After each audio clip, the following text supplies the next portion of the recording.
Hello everyone, this is Norbert, and today I wanted to bring you my Tearlaments list for the February 2023 ban list. Now, I made a video about the implications of the ban list on Tearlaments and the ways to go around it. And since then, I've tested a lot of variants of this deck, and this is the variant that I ended up liking the most. At the end of this video, I will talk about like other options that I also felt were good, but I didn't like as much as this particular one. Now, let's just get into the deck profile. So let's put the extra deck aside for now and go to the main deck. So we obviously play 3 Rhinoheart. Now, this is not an obviously because I've seen a lot of people playing 2, which is something you can do if you play Divine of the Herald as your other normal summon. But the reason why I definitely want to run 3 Rhinoheart, even in a build where I run other normal summons, is that since you have only like a limited amount of Tearlament names, with this build that I'm running, I still want to mill in my opponent's turn. So I want a high number of cards that will allow me to play in my opponent's turn, and maxing out of Rhinoheart does that, because milling Rhinoheart means you can special summon him, you can discard another tier card, which can also maybe activate someplace, and then you can also mill a Tearlament from your deck to the grave, which will then give you more fodder for fusions or activate a tier name. This is why I think it's still important to have 3 Reinhardt. And then we obviously play one of each of the names. The super rares of Havness and Merly are in the mail. I'm going to get them like sometime this week, but for now we are rolling with the commons. And then for the last Tearlament monster, we have 3 Tearlaments Kashtira. Just a very, very strong card because it fills up the slots that you've lost through the ban list of these. It's like a mini Ishizu Miller because if it gets milled, you mill 2. It's an extender for your link plays. You can just summon it from your hand. It's on summon mills 3, and you can also do it on your opponent turn, which, even though a lot of people say I don't really want to lose card advantage from your hand, as long as you don't have to manage one of these 3, I think it's always fine to activate this in your opponent's turn, because the mills you're getting, if you have a high density of mill targets, you will regain that card advantage that you've just lost, and sometimes even more. And sometimes you just hit the jackpot and hit a Nishizu Miller off of this in your opponent's turn. So don't be afraid to use this in your opponent's turn. Now, next Tearlament card is 3 Scream. Now, I had some people telling me to cut this to 2, so that's definitely an option if you want to play 2. Now, the reason I play 3 is because going first, I want to draw it. It helps me fill up my grave even more, because we really want to be efficient with our fusion material, as we can't just fuse 2 Tearlaments or a Tearlament and an Aqua for Kitkalos. So that's why I opted to run 3. Also, having more tier names in your hand makes milling Rhinoheart much more consistent, since we don't have 3 of each of those anymore. And instead of running a trap instead of those, I decided to go with this because it's live as opposed to a trap, which is not always live. Now, for the last spell, I have Tearlament Grief. It's just a one-off. It helps you extend your plays. It's kind of a foolish for each of these names. It's when it's sent to the graveyard, it can get you back a banished Tearlament trap, which is actually important in this build, because oftentimes you mill a Sulliak, you search Tearlament's Kashtira, you banish the Sulliak, summon this, mill 3, and you want to get back the Sulliak, and that's what you do with this card. Also, because I only run 2 traps, which is 2 Sulliak. Oftentimes you mill 2 of them, so the way to get your 3rd trap is Tearlament's Kashtira, banish it, getting better as I just said. But instead of running 3 traps here, we run 2 traps and a Grief, because Grief is a live card more often, going first, going second, whereas this you have to discard or set. So that's why I roll with this lineup. Now, as for other traps, Meta Noise is really, really strong, and also the counter trap card is also very strong, because people run Book of Eclipse, which can be a pain to deal with. But since we don't have Kitkalos anymore, we only get 1 trap search through Grief, not Grief, Scream. And I want to use it on Sulliak, because Sulliak gives you the strongest grind game. So that's why I run with 2 Soliac. Feel free to go 1 Soliac, 1 Meta Noise, for example, but that is at your own risk.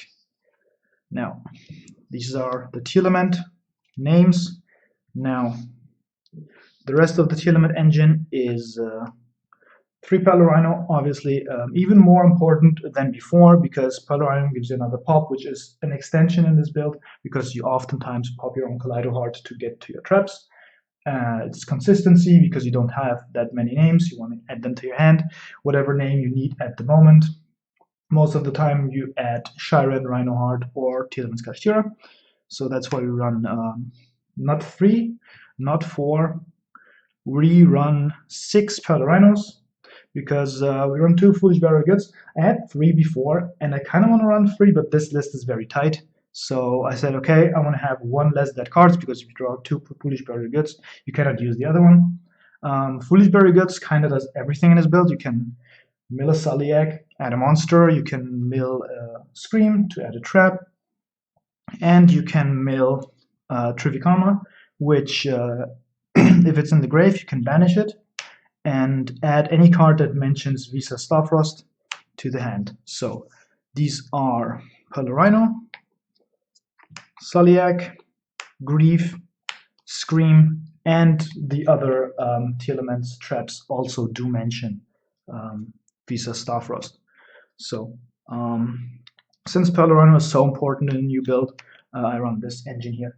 If you want, you can, instead of this, run the Crystal Beast trap, which is a little less flexible, but what it does is it makes Foolish Burial Goods a 1-card combo. So what you would do is you would mill the Crystal Beast trap, you banish it, add Pelorino, add the turtle. Pelorino adds your Rhinoheart, Rhinoheart sends a name, and then you can fuse Rhinoheart, the turtle, and the name you just sent for Kaleido Heart, which then you can pop with Pelorino, revive it, send Scream, and add a trap. So with 1 Foolish Burial Goods, you would have a trap plus Kaleido Heart setup, which is already pretty good, especially backed up by a Pelorino. If you do that, you definitely run 3 of the Foolish Burial Goods. But in my build, I decided to opt for the flexibility of Trivikarma over the 1-card starter, because you have a lot of ways to combo off in this deck. It's not inconsistent. Then for the Ishizus, we only run the 2 millers. I had the shufflers before, and I still run them in a side deck for graveyard-focused strategies. But again, the deck list is so tight, and drawing the shufflers is not as good anymore, because before that, you could just like activate the shuffler from hand, ditch one of these, and go off. But with only 4 Ishizu names, that becomes much less consistent. And then the shufflers turn 1 won't do anything for you unless you just mill them, which of course in that case it's pretty nice having an extra layer of disruption through Pelorino or Graveade. But I feel we're going for more streamlined boards now. And then the obvious King of the Swamp engine, which is mandatory now in Tearlaments. The polymerization actually is, I feel, is cuttable, even though it sounds weird just running the free King of the Swamps. But if you really need that slot, you can cut this, cut the Guardian Chimera from the extra deck. I even had a build like that for a short time, but I felt Guardian Chimera is kind of too good to pass up, so I'm back on the polymerization. I also tried Fusion Substitution as a target for King of the Swamp, because it's a better mill and means you can reshuffle your Kaleido Heart, which now without Kit Colors, it's harder to get your Kaleido Heart back into rotation. But we'll talk about that later. So that's for the King of the Swamp engine.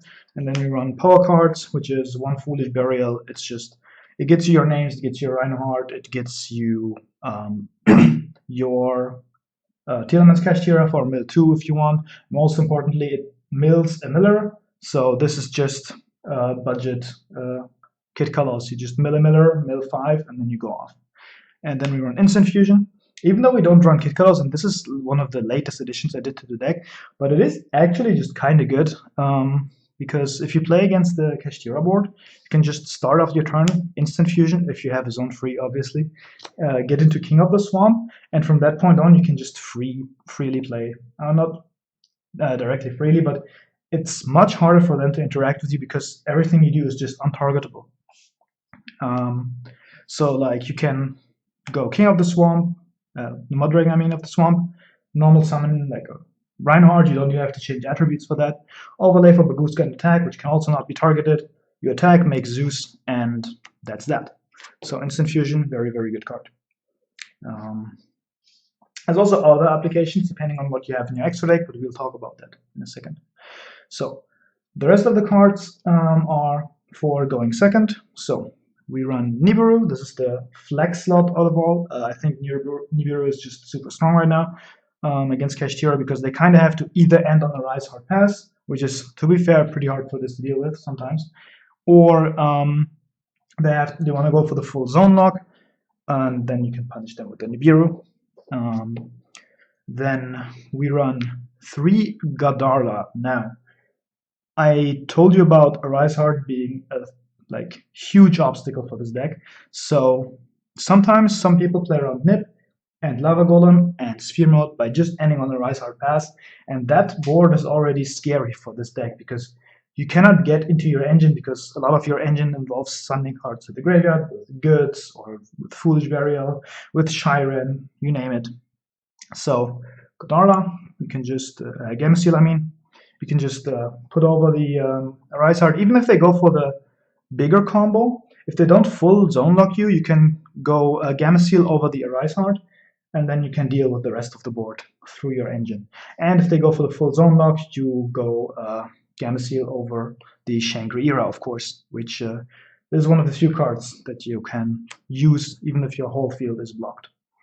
And most importantly, Gameciel is an Aqua. Now, on building this deck, a lot of the time I had to decide, okay, do I want more go second cards or do I want more monsters, because otherwise I don't have that much fusion material. Then I realized this is an Aqua, so it's both a go second card and it's an Aqua that you can fuse with. So if you go first, you can still mill Gameciel, or even if you have it in your hand, you can fuse Gameciel off to go into Kaleido Heart. So that's why I think Gameciel is really, really good in Tearlaments right now. And then for the last go second cards is an engine that someone recommended to me. Shout out to the Joshua Schmidt Discord where I talk about this deck a lot. It's the Rescue Ace engine. So we run 3 Impulse and 1 Fire Attacker. So if you don't know what these cards do, so start with Impulse. Impulse can, during the main phase, you can target the highest attack effect monster of your opponent, and no, it doesn't even target. Yeah, so you prevent that monster for activating effects until the end of the turn, and then more importantly, the other effect. If your opponent activates an effect, monster effect on the field, you can tribute this card either from your hand or your field, most of the time it's the hand, and special summon a Rescue Ace from your deck. Now the Rescue Ace that we use is Fire Attacker, which is level 6, and the effect of Fire Attacker is if you summon a Rescue Ace, you can summon this from your hand, so even if you draw 2, you can go normal summon, special summon, you have 2 materials, you can negate something, or like prevent it from activating, but more importantly, Fire Attacker says if your opponent adds a card to your hand, to their hand, you can draw 2 cards and discard 1 card. So what this does is your opponent activates an effect, discard, special, your opponent adds a card to the hand, you activate this, draw 2, discard a Tearlament card or a Shizu card, and you just go off on their turn. Now, your opponent has to do 2 things to get you to that point where you draw 2 and discard 1. But the cool thing is the way these cards work is you can chain Impulse to any effect on the field. So your opponent activates an effect, you discard, you special, and then the effect resolves. So what that does is, let's say the opponent summons any Stratos-like effect. So say they summon Alubar, activate Alubar effect. You chain this to Alubar, put it to the grave, special this, Alubar resolves, and they add a card to their hand. So now the Fire Attacker saw the adding to the hand, and you can directly activate it, draw 2, discard 1, and go off. It's also kind of helpful to just, even if you don't have a good discard target, With this, you can just draw into your Nibiru or your Gameciel. So like seeing 8 cards or like 7 cards in your opponent's turn is much better than just seeing 5. So that's it for the Rescue Ace package. And let's go to the extra deck. So I run for the fusions 2 Kaleido Heart. Second one hasn't arrived yet, but since Kid Kalos is banned, you cannot easily revive Kaleido Heart right now. If you run Fusion Sub, you obviously can cut this for anything else, because you can then recycle your Kaleido Heart. But just for the grind game, it's nice, and also this is your most important monster, so you don't want Kashtira to just rip it, and then you lack one of your strongest grind game cards. The other way to get it back is, a lot of people don't know that, is Grief. Grief can also resurrect, so if you still have a Grief and the opponent managed to get rid of the Kaleido Hearts, you can Grief, get it back. But I'm more comfortable with just drawing 2 Kaleido Heart. So then we run Rukalos. Now you can say, why just 1 Rukalos? They can rip it, and then you're sad. But you can definitely run 2. But you always have like the Grapha as the alternate target for King of the Swamp and the Tier, so I thought running 1 Rukalos is fine. Now we already touched upon Grapha. Note that this can only negate normal spells and traps. So Book of Eclipse will flip your entire board upside down, so keep that in mind. It's very, very strong. It's evenly matched though, because you don't really want to get evenly matched. Next fusion, we have Drake's Stapelia, obviously. We have Mudragon of the Swamp and Garura.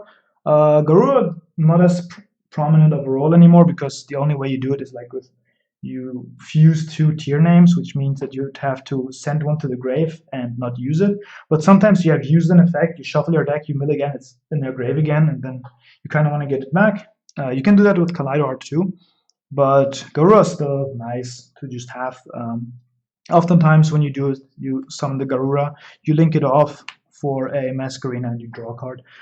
It's nice. Definitely a cuttable card though, unless you're on Super Poly, then obviously you want to run the Guardian Chimera for the Poly, obviously. And then for the last fusion, this is also more of a tech slot, but we run the Time Wizard of Tomorrow.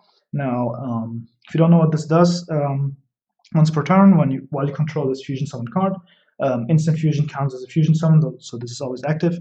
You can toss a coin and call it. Then you destroy all monsters, as many monsters on the field as possible, and you inflict half of the combined attack to a player. Now, if you tossed the coin and you guessed correctly, that player is your opponent. If you did it incorrectly, that player is you. This is just an instant fusion, makes an instant fusion a dark hole, basically. It's nice. Now against Kashtira, obviously, you don't do this because you just summon this. They're going to rise hearted back like to the banished zone, then you lock the rest of your zones. Your instant fusion still to the Mudragon. So I don't know if this card is optimal. You can use it for example, the second Vulcalos. I just wanted to try it out. Then for the Xyz, obviously Redoer, so much more important now. Most of the time during your turn 1 combos, at some point you summon a Shiren, at some point you summon a Reinhardt. You overlay into this, you immediately use the effect, get the Shiren into the grave, make Kaleido Heart. That's 99% of the turn ones you do, so Redoer. Then comes back in the end phase, attaches the card, and oftentimes you just use it for Masquerena material, or what's also nice is because it attaches a card from your opponent, you can use the material for sprint. But let's finish the Xyz first. Run the 1 Baguska, 1 Zeus. I was thinking about second Zeus, but then I thought, okay, if I run second Zeus, they will just rip the Baguska, and then you are left with a Redoer, which they can just banish with a Rise Heart. So you cannot go into Zeus anyway, even though you run 2. So if you want to go have redundancy for Zeus, you probably have to cut 2 cards to run a second Baguska and a second Zeus, at which point I said, okay, I'm just going to take the L here to the Zeus play not being available and try to break the board somehow else, with a Gameciel, for example, or something else. But if you want to have 2 and 2 of these, you can cut the Time Wizard and you can cut the Garura and go with that. for the last slots, Masquerena. Most of the time, Masquerena is just here to convert extra bodies you have on the field. For example, you will have a fire attacker on the field, which you can leave on the field because it still punishes your opponent for adding cards. But most of the time, you will have a Tearlaments Cashier on the board, which on the board does not that much. So I wanted to have a way to convert these bodies into something meaningful, and Masquerena is very, very strong here because Masquerena will just go into sprint, which will send Merly, and that way you use the Merly effect in your opponent's turn, which makes the most out of the names, because you have 3 names, you want to use them as much as possible. And sprint with Redoer, as I said before, Redoer will attach material, so sprint can also bounce, which is an extra disrupt that is not to be underestimated. And for the last slot, I have Lackluster Soldier, Soldier of Chaos, 3 monsters with different names, and if this card is link summoned using a level 7 or higher monster, your opponent cannot target it with card effects, it also cannot be destroyed. So what does that mean? Level 7 or higher monster is very easy to get on board because Tearlaments Cashier is exactly level 7, and as I said, you want to convert these bodies into something meaningful. And against Kashtira, having a big monster that is untargetable and indestructible is just very, very good. Now, this has 3,000 attacks, so Rysart can technically crash into it, but you can just try to use your disruptions on the Rysart itself. And once this destroys a monster by Babel, it can gain 1,500 attack, or it can banish 1 card on the field, and or it can make a second attack. So into a Kashtira board, you can, for example, attack the Fenrir and use the effect to just gain attack, and then it's hard to out, or you just banish the Arise Heart. So that's it for the extra deck. Now, some other ideas and versions I've tested or want to test. So with the Gamma Seal in the main deck, one thing I want to do is in my side deck I run 3 Interrupted Kaiju Slumber and 1 Dogoran. Now, why do I do this? Because Darkhold is already a card that you can run as a board breaker, and Interrupted Kaiju Slumber just is Darkhold that can also summon 2 Kaijus, so destroy everything on the board. You summon the Dogoran to your side, and you summon a Gamma Seal to your opponent's side. Dogoran is level 8. I didn't want to use the level 7 Kaiju, because you don't want to give your Cashier opponent level 7, right? So, some things to note. Kaiju Slumber has an effect in the grave where if it's in the graveyard and not except for the turn it was sent there, so you just go Tearlaments Cashier, mill it in your opponent's turn. During your turn, you can banish it and add a Gamma Seal to your hand. So even if you don't draw this, as long as you resolve a Tearlaments Cashier or a Havness or a Fire Attacker during your opponent's turn, you can send this to the graveyard, and during your turn, banish it, add a Kaiju, out there boss monster, start to play. So that's important to note. And other things to note is why I'm not 100% sold on this and why I don't main deck it. First of all, if all your monster zones are blocked because of Kashtira, you cannot activate this card because you cannot summon to your field, right? It's just how this card works. And another thing, Darkhold is often used to out Ibli. If you have Ibli, you cannot activate Kaiju Slumber because Ibli prevents you from special summoning. So beware of that, and that is why I'm not 100% sold on this, but I think trying it as a side deck option is definitely worth it. Now, other things I've tested and found good. Obviously, the Kashtira engine is good. If you can afford it, you can play it. You can play the Dracosec combo in that case, which if you are not familiar, 2 level 7, so a Kashtira and Tearlaments Kashtira. For example, like Fenrir and Kashtira, you go to Dragosec, you get 2 tokens, they're level 3, and you can make those into Cherubini. Cherubini you can then send King of the Swamp, and then you use these 2 for a sprint, which can then send Merly and fuse with the King of the Swamp into Lucalos or Grappa. So definitely something you can run, but it's very intensive on your X-ray because you have to use these 2 slots for that one combo. Shadows are good. Some people run Beast, some people run Skumada, some people run Hedgehog. In my builds that I've tested, I just ran the Hollow, because Hollow is kind of a pseudo Ishizu, because when it's sent to the grave, it also mills more, so it just makes your mills and your opponent's turn more consistent, so definitely something worth running. And if you run that, you can run Winda. Fun interaction with Winda, you can, if you run this package, you can go into Cherubini, and if you have an instant fusion, you can instant fusion into Winda, into a zone that Cherubini points to. And instant fusion says at the end phase, destroy that monster, but Cherubini protects the monster it points to from destruction. So in that case, you can just instant fusion into Winda and block your opponent. So something to keep in mind.